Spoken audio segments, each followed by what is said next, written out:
Alright, we're out here in the goat pen. We're out here with Goblina and the twins. Here's Goblina. She's being a pill.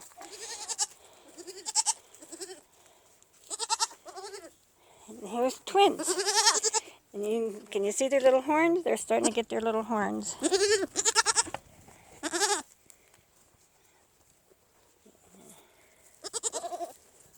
These are Angoras. You got a little boy and a little girl. I don't know if you can see their horns. They still think they kind of weaned themselves off of milk, but I don't know why they're coming up here. I'm going to talk to the cat even. But here's the twins. I don't know, I can't remember what the kids named them.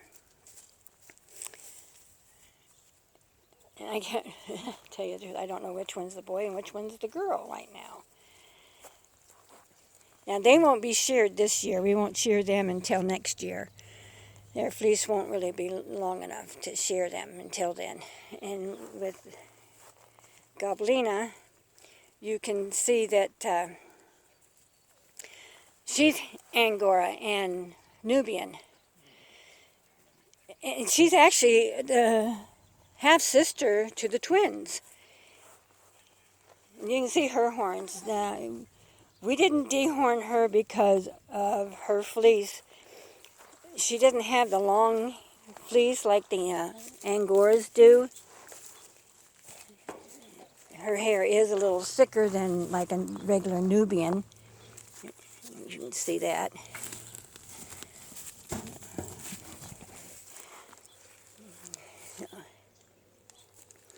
You can see how her hair is a little thicker than a regular Nubian. So that's why we left her horns for that. So that, because the horns let the heat out of their body. She's eating alfalfa hay. We feed them alfalfa hay. They do really well on it. And I'm almost certain, I'm not positive 100%, but I'm almost certain that she is bred, and she was bred to Rubius before he left.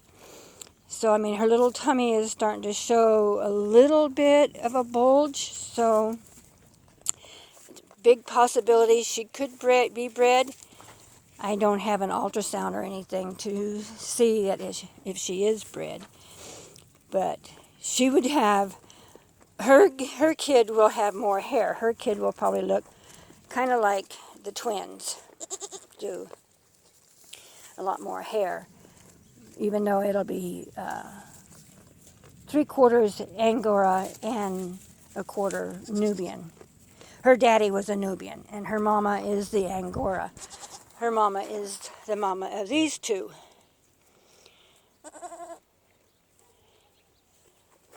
So,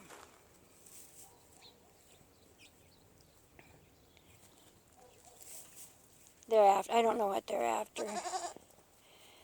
They're eating hay a lot and stuff, so I think they just come out for attention. They want attention. She used to be an attention grabber, but she's eating right now, so she's probably not all that interested in attention. And she's been playing with these guys. She pushes them around and acts like she, but then if one of them falls down or something, she turns around and looks to see if make sure they're okay. We watched her yesterday play with them. And she, rears up like she's going to butt them and stuff, and not.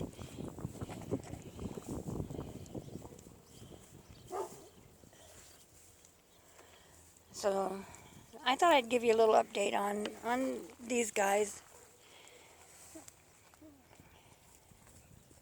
And you can see that the twins are over. Well, one is. The other one is too busy looking for something. You can see their little horns just barely showing out the top of their heads. I mean, they're getting pretty long. They come over here because they want to eat with her. I don't think they like eating by themselves. I think they like eating with her being close by. She acts like she's mean and tough.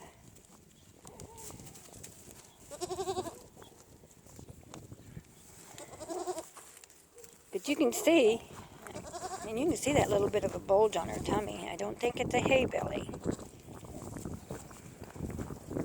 It doesn't look like it. It looks almost like a baby bulge. So I'm hoping she is. Goblina, be nice. Be nice. You guys go eat your hay. Go over here and eat your hay. Come here. Come on. Come on over here and eat your hay. There you go. Hey, you eat your hay. I did have that bucket, but that's too tall. That bucket there, that water trough, that's too tall for these little guys, so we put the hay on the ground. I did pick yesterday I pulled some of this. This is mustard weed that they love to eat. And they ate a lot of it, but they didn't eat all of it, but they did eat a lot of it. So I'll probably throw some more fresh in here after they've eaten all their hay. Goblina loves it. So you can see that we change hay places all the time. There's a spot there that we had the hay. This is their building that they come into for shelter. And cow was over here earlier and she pushed that board out and got to looking at it. There was only one screw in it. So I have to put a couple of more screws in it. We were in a hurry building this. It was raining and snowing and doing its normal when my daughter and I built this.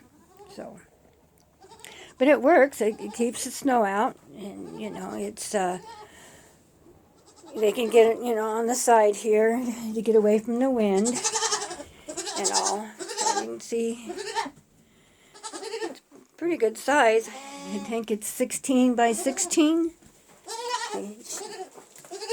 She started bawling. I don't know if you heard her bleat, but she bleat for these guys. She's looking for them. Yeah, she pushes them around and stuff, but she still looks for them. Don't you? Huh? Yeah. She loves to be petted. You can see the floppy ears of the Nubian. Angors have a little bit of a floppy ear too, but hers are much longer because of the Nubian inner.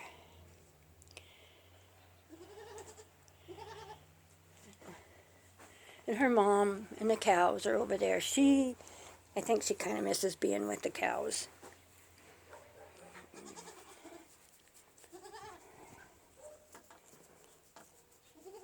I really don't like messing too much with these goats that have horns, messing with their heads, because they do use their heads a lot for butting things around and for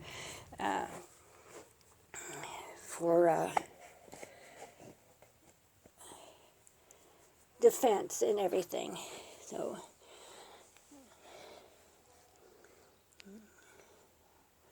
her bag looks like it's, you know, doing something. You can see over the top there, look at how her belly is. I'm pretty sure she's got a baby belly.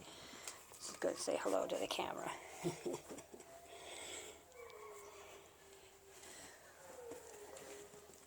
We had coyotes last night, and the dogs of the neighborhood were kind of making a lot of noise because the coyotes were fairly close. I could hear them not too far away.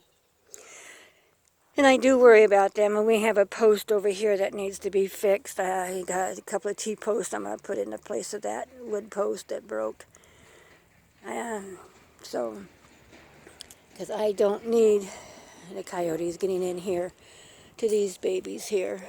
So, I am going to work on that. Try and get that done. And that post there has been leaning for a long, long time. So, and you look, squirrels are all out. And the black and white cat that we have, he's been catching the squirrels. a lot. Actually, he's underneath the milk stanchion. I think he's just waiting for one of the squirrels to come close. So,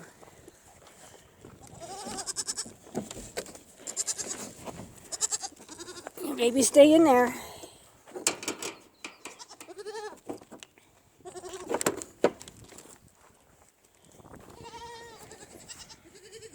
And he just ran in there. There's Momo, right there.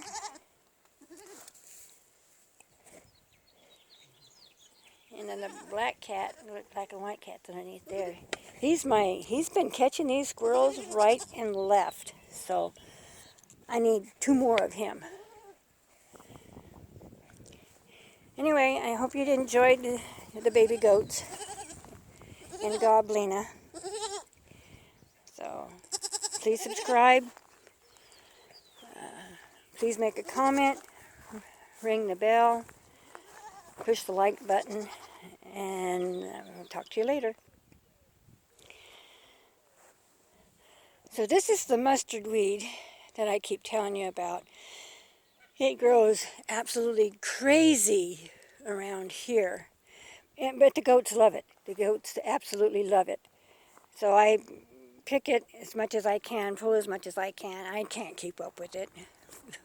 It's 5 acres of it. And there's some grasses in between that they eat. And as long as the foxtails don't open up and they stay green, they can eat that and it won't hurt them any. It won't get into their teeth, into their gums. And I have them piles of wood everywhere. Some of this wood I'm going to take this wire off this post, and I think I can use these posts. They're still pretty good, even though they did rot off on one end, but I think the other end is good. How I can sink them. They're still pretty long enough to use. And here's my pig pen that I've got started. I've got 3 of the panels up so far.